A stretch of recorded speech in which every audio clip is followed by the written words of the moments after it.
Cool. So I'm just going to talk about some different business models, first of all, as a kind of rough overview.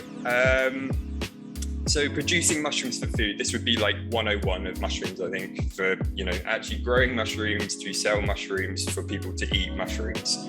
No kind of alternative to it in that respect.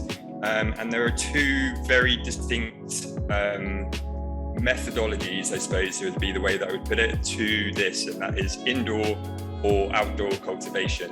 And they have pros and cons, really depending on what your situation is and what would really work for you.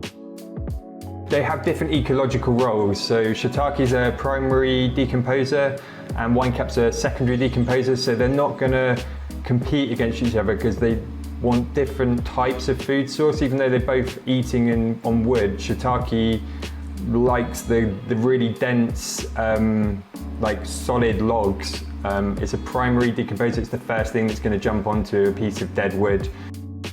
This is how you build a cheap and effective still air box for really successful inoculations, and you'd be amazed, even without a filter system or anything like this, you can really get up to about probably 98% success rate with inoculations without having to invest in filters or anything. Like 2 in 100 cakes you might lose in using a still air box, whereas I think probably if you're doing open air, you're looking at probably you might be successful in about 50-60% of the time.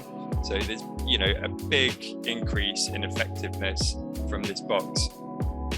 Agaricus are pretty common mushrooms. They're a really relatively safe group to start IDing as well.